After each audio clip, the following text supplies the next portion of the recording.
Hi guys, welcome back to చిన్ని cutie channel. ఇవాల్టి కథ రామన్న తీర్పు. గ్రామంలో అందరూ రామన్నను పనికిరాని వెర్రిబాగులవాడుగా పరిగణిస్తారు. వాస్తవానికి రామన్న కాళికాదేవి వరము పొందినవాడు. ఒకసారి ఒక గొప్ప పండితుణ్ణి రామన్న తన తెలివితేటలతో ఓడించడంతో అందరూ ఆశ్చర్యచకితులయ్యారు. తన గ్రామంలోని ప్రజలంతా రామన్నను పొగడ్తలతో ముంచెత్తారు. రామన్న తండ్రి సుబ్బన్న కొడుకు తెలివితేటలకు సంతోషించాడు. తన కొడుకు అంతటి పండితుడు కాగలడని సుబ్బన్న కలలో కూడా ఊహించలేదు. రామన్న తల్లి ముత్యాలమ్మ కూడా తన కొడుకు గొప్ప పండితుడయ్యాడని అమితానందం పొందింది. అందుకు కారణం శ్రీరాముడి ఆశీర్వాద బలమని ఆమె నమ్మింది. ఏది ఏమైనప్పటికీ ఆ సంఘటనతో రామన్న పేరు ప్రతిష్టలు ఆ చుట్టుప్రక్కల గ్రామాలన్నింటికీ విస్తరించింది.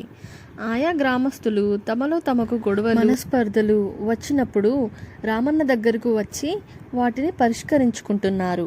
రామన్న ఇస్తున్న తీర్పులు అందరినీ ఆశ్చర్యపరుస్తున్నాయి. ప్రతి ఒక్కరూ వాటిని ఆమోదిస్తున్నారు.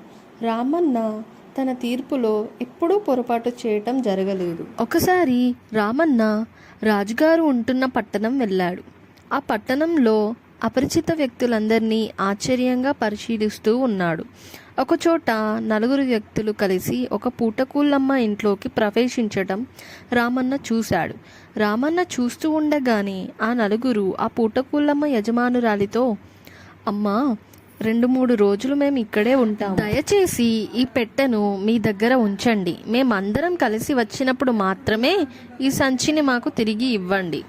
మాలో ఏ ఒక్కరు వచ్చినా ఈ పెట్టెను ఇవ్వద్దు అన్నారు. వాళ్ళ పెట్టెను ఆమెకి ఇచ్చి వెళ్ళిపోయారు. కొద్ది సమయం తర్వాత వారు నలుగురు తిరిగి పూటకూళ్ళమ్మ దగ్గరకు వచ్చారు. వాళ్ళల్లో వాళ్ళు కొంతసేపు పూటకూళ్ళమ్మ బయట కూర్చొని చర్చించుకొని తమలో ఒక వ్యక్తిని పూటకూళ్ళమ్మ దగ్గరకు వెళ్ళి డబ్బు పెట్టె తీసుకురమ్మని పంపారు. వాళ్ళు నలుగురు దొంగలని, వారు ఇచ్చిన సంచి వారు దొంగలించిన ధనమని గ్రహించింది ముసలమ్మ. అతడు ముసలమ్మ దగ్గరకు వెళ్ళి విషయం చెప్పాడు. ఆ మాటలకు ముసలమ్మ అతడి వైపు ఆశ్చర్యంగా చూసింది. అందరూ కలిసి వచ్చి తీసుకెళ్తామని చెప్పారు కదా, ఇప్పుడు నువ్వు ఒక్కడివే వచ్చి అడుగుతున్నావు. నేను ఇవ్వను, మీరు అందరు కలిసి వస్తేనే మీ సంచిని ఇస్తాను అని ముసలమ్మ చెప్పింది. అందుకు అతడు, నా మిత్రులందరూ బయట ఉన్నారు, వాళ్ళే సంచి తీసుకురమ్మని నన్ను పంపారు. నా మాటలపైన నమ్మకం లేనట్లయితే నువ్వే బయటకు వచ్చి చూడు అన్నాడు. ఆమె బయటకు వచ్చి మిగతా వ్యక్తులను చూసి ఆ సంచి ఇవ్వమంటారా అని అడిగింది. అందుకు వాళ్ళందరూ తలలు ఊపారు. దాంతో ఆమె లోపలికి వచ్చి ఆ వ్యక్తికి సంచి అందజేసింది. అయితే సంచి తీసుకున్న వ్యక్తి వెనుక తలుపు గుండా సంచితో సహా పారిపోయాడు.